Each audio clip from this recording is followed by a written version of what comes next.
Welcome. This is Freedom's Voice. My name is Chris Hager. My wife Wendy and I have been recording radio shows and podcasts for a number of years. We've have a podcast set to do, and it's taken a bit of a time to get it put in place, but here it is. Our website is freedomsvoiceinc.com. I am a Gold Star father. My son, my oldest, Staff Sergeant Joshua Hager, was KIA Iraq in 2007. And we have gone through a learning process of how to deal with that and try to bring some sense and some structure to our lives. And the answer to that is quite honestly our first radio show, 5 minutes at a time. How do you get through the worst that can happen in life? And the answer is you do it 5 minutes at a time. In the darkest of days, 5 minutes. In the best of days, 5 minutes at a time, so you don't miss the blessing. Freedom's Voice is a podcast, first and foremost, based upon a biblical hermeneutic that says God's word is literal, it is historical, it is grammatical. So I'm going to cover all manner of current events and political controversies, but I'm going to do it from a biblical base. And again, that base is very simple. The Bible is biblical, the Bible is literal, it is historical, and it is grammatical. And you'll see how that plays out as we talk about some of the incredible events and discussions that are going on. So my first show today, I wanted to bring to you because I watched The Five on Fox and I enjoy the show. I have learned over the last few years, while I don't always like Greg Gutfeld, I have met him. And I'll get into why I met him, but he is funny. The characters are frequently well worth listening to, even when they're wrong. But my first comment is directed directly straight to Harold Ford Jr. And here's what happened yesterday. Today was the 3rd of October, yesterday the 2nd. Harold Ford Jr. was on, and the subject came up about how bad Joe Biden was as president.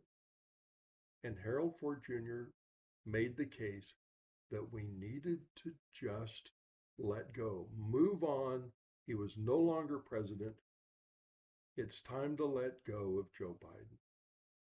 And Harold, I pray you hear this at some point and you'll get in touch with me. freedomsvoiceinc.com. What's wrong is what happened August 26, 2021. I said, I've been a Gold Star dad since 2007. When Abbey Gate bomb went off, hundreds of people were injured. 13 families were forever impacted by the loss of their loved ones.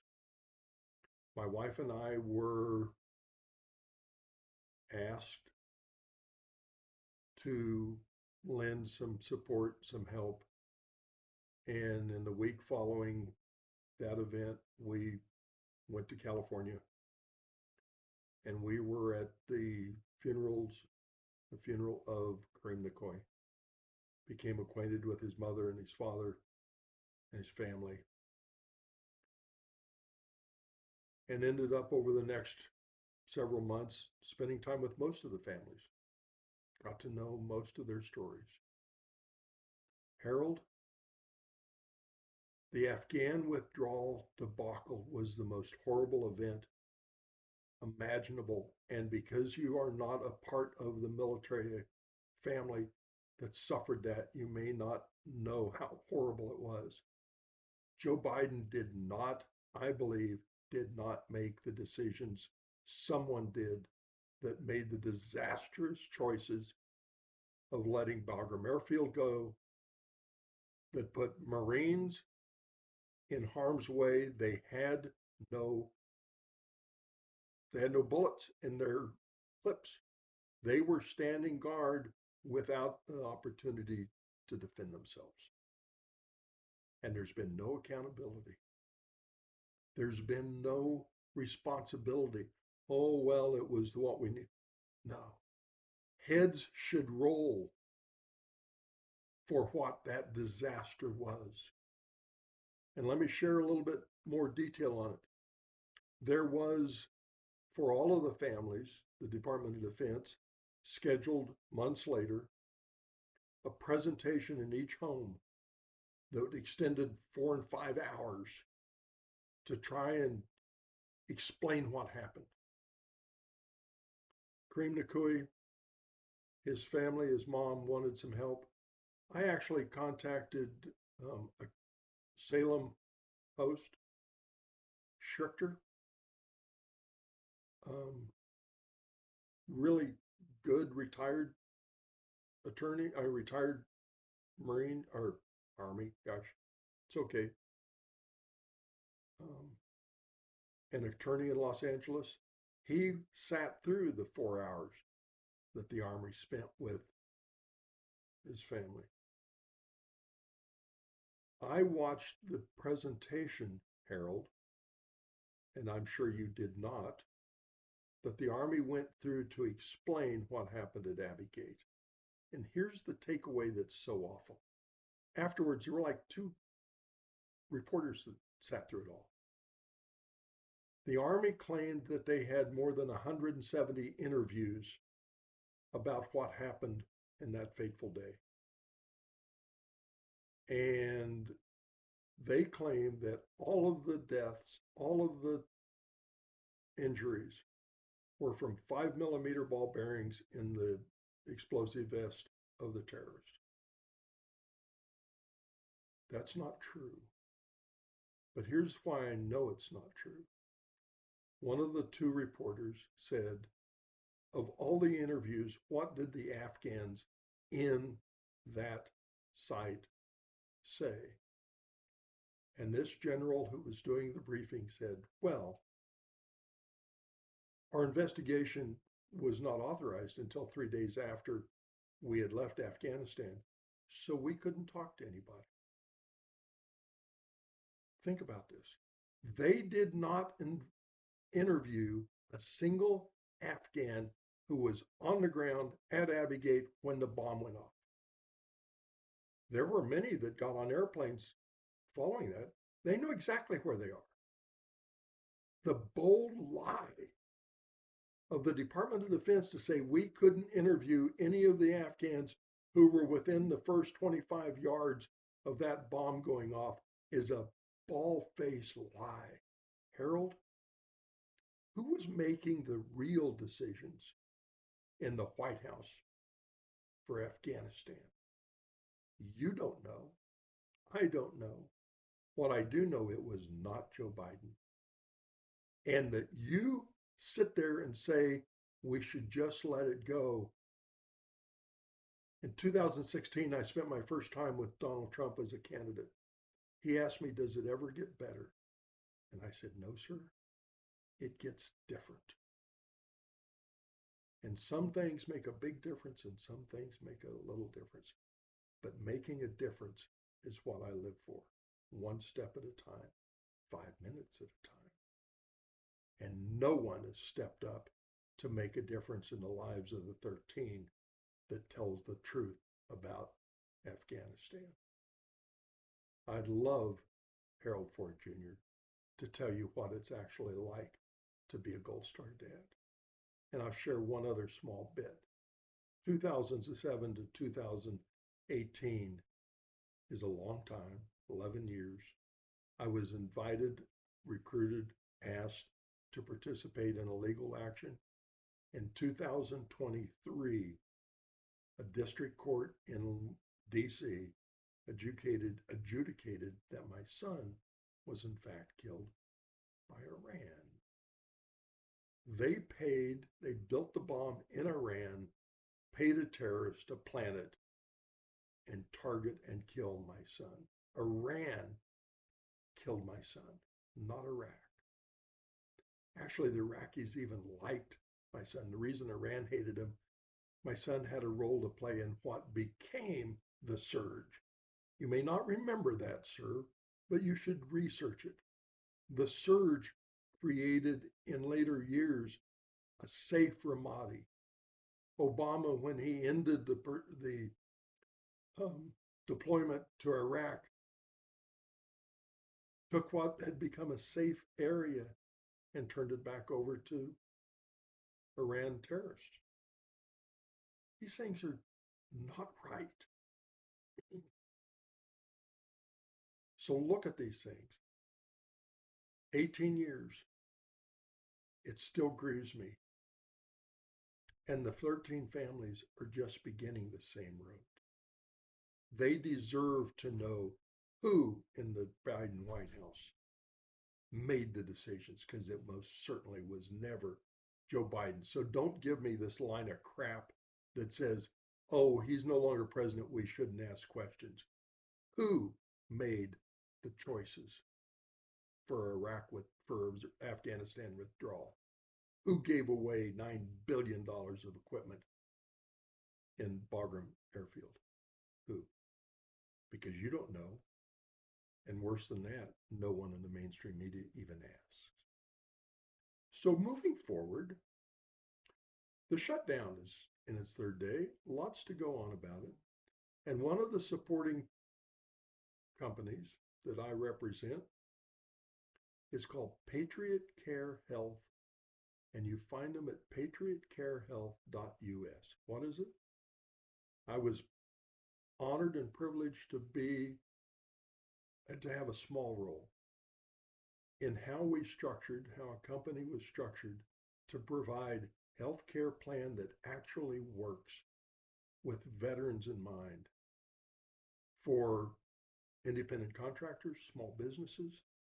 It is spectacular coverage. It is 60% or so the cost of the Affordable Care Act. It actually provides benefits that are affordable, available, and accessible. You can actually get coverage.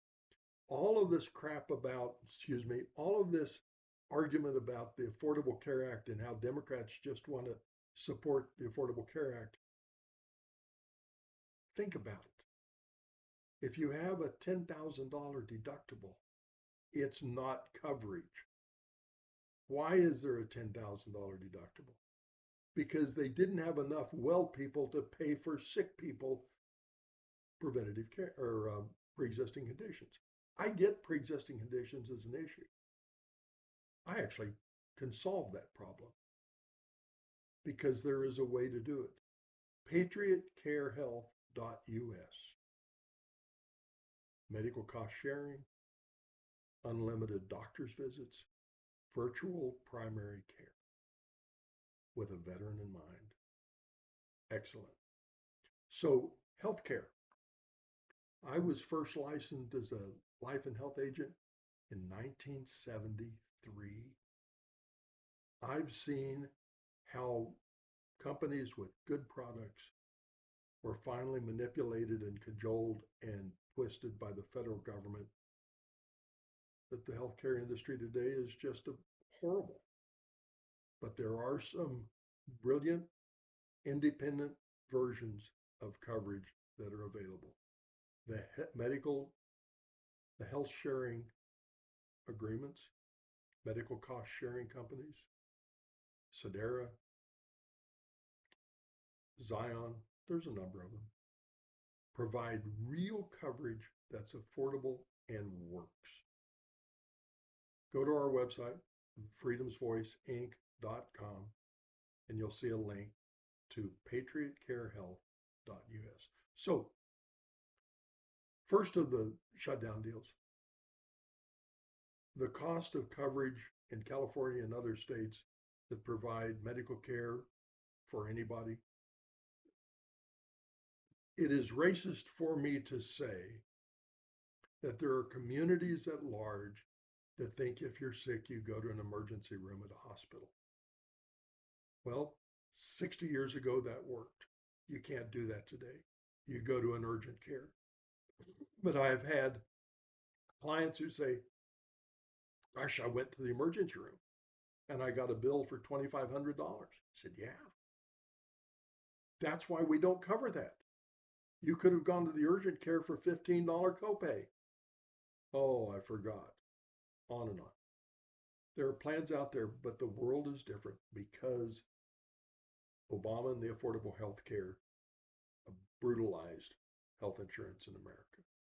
It's time to own up to that. I hope the Republicans will stand firm and move forward with a good plan. I can cut the cost of health care in half by simply bifurcating. Do comprehensive hospital care one place, do doctor's visits one place, do virtual primary care a third place, and all of a sudden you get affordable services that are available, affordable, and accessible. Very interesting project. I also have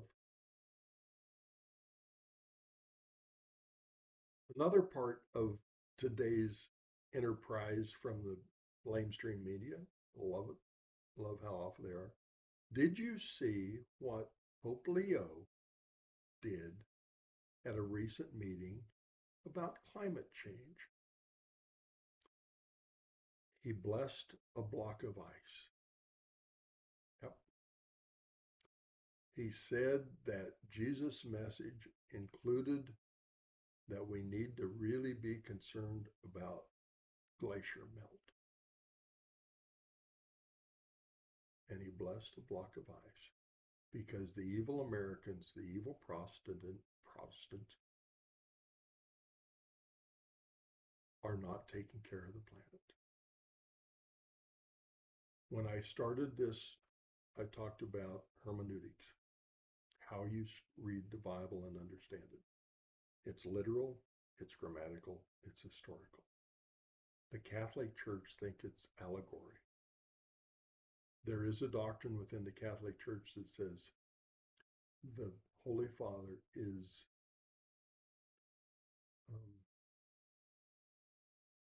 in matters of faith and doctrine perfect. Doesn't seem right, but that's what they say. He is trying to tell you that the message that Christ brought was not about salvation and redemption and repentance, but it's to love everyone. Humans are flawed, but we just need to love them. And the planet is important. We need to love ice, not in the ice that helps our government take care of illegal aliens, but really blocks of ice. That's not serious stuff. That's political gobbledygook. And we need to pay attention to that. Freedom's Voice will talk about some of these things, and I hope to get questions, ideas, thoughts. I don't want to pick unnecessarily on denominations, but I have opinions about many and experience with some. So let's go down that road in another week. But the last piece I want to talk about is what I think was ground zero in what has destroyed the American government and taxation. When Ronald Reagan was president, a young economist in those days, Arthur Laffer, came up with what's a model, a curve. It was called the Laffer curve. And for those of you that don't remember, George H.W. Bush tried to take advantage and say voodoo economics. So what was the voodoo economics that the Laffer curve brought forward? Raise your hand if you know. I know. He did a curve, a plot. He said, if your tax rate is zero, you will get zero revenue. Well, that's not a surprise. That makes sense. He also said, if your tax rate is 100%, meaning you take every dime of someone's income in taxation, you will also end up with zero revenue because people won't work. So the curve doesn't go in a straight line. It goes back. That's the Laffer curve. And what it means is if it's zero and you go to 10%, yeah, you get more revenue. 20%, yeah, you get more revenue. At somewhere out here at 30 or 40%, you don't keep getting more revenue. It starts to pull a U-turn. Well, when Reagan was president, marginal tax rate, individual income was 70%. I was in the 70s a stockbroker, independent. I didn't work for a big firm then. I ended up in the 80s working for Merrill Lynch. But in those days, we tried to get people to buy investments. You couldn't get someone to invest in a stock because if the stock went up 30% in value, which was a risk that it might not, and you'd put 100,000 in, what did you get? You got $30,000. But in a marginal bracket of 70%, you had to pay $21,000 in taxes and you kept 9. That wasn't a good deal because you were at risk. So we had really good investments. Angus cows. If you put $20,000 in, you got a 4-to-1 write-off. You now had the chance to write off $80,000 of income, which means you just saved $56,000 less income tax. So you put $20,000 in and you got to reduce your income taxes by $56,000. They did that with apartments, with movies, with cows, with coal. When Reagan finally got a tax rate increase from 70 to 28%, what do you think happened to revenue? It went up. The first year of the Reagan tax rate drop,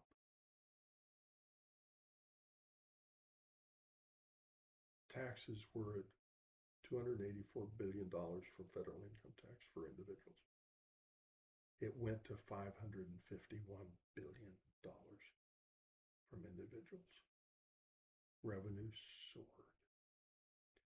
George H.W. Bush signed a tax bill that slightly increased the rate of taxation. Guess what happened to revenue? It fell $1 billion. The Laffer curve showed that if you change the rate at which an activity is taxed, people will change their efforts about it. They'll change their decisions. They'll change their minds. They'll do something different. George W. Bush, in his term, cut the capital gains tax rate in half. Guess what happened to revenue? Doubled. Now, I'm not saying that that was the smartest fiscal move. What I am saying is people responded with a change in behavior. They always will. So what does the Congress do? The Congressional Budget Office, the CBO, said, we can't let people know that's what happens.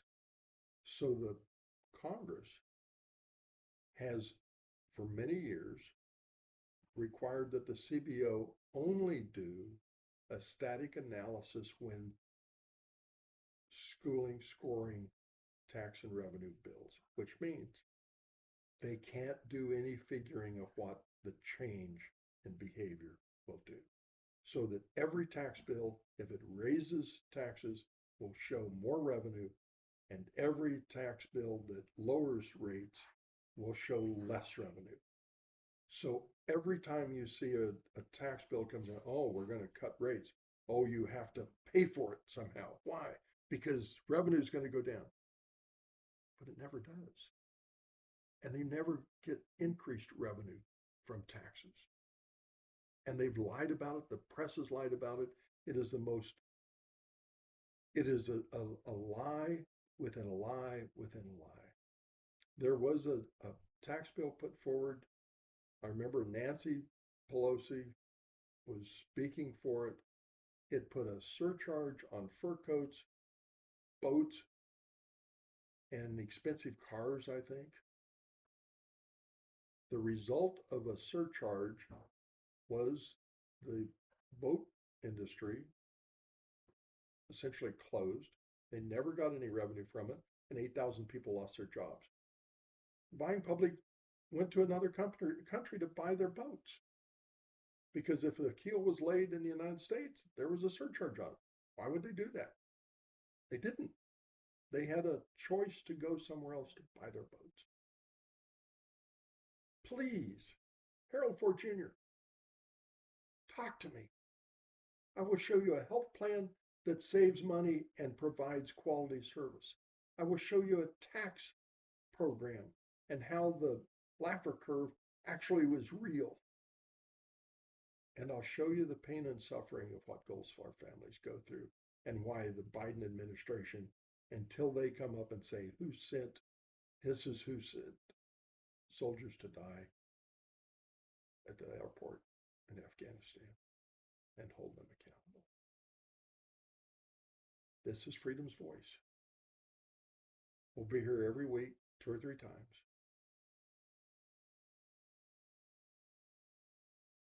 We love the Lord. Love Charlie Kirk. It's time that we hold on to the courage to speak the truth. The left despised and hated Justice Scalia because he made the case our rights come from God, not from government. And the Second Amendment invests its freedoms in the individual, not the state. We hold these truths to be self-evident, that all men are created equal and endowed by their Creator with certain unalienable rights. Notice the word certain. It doesn't mean specific by itself.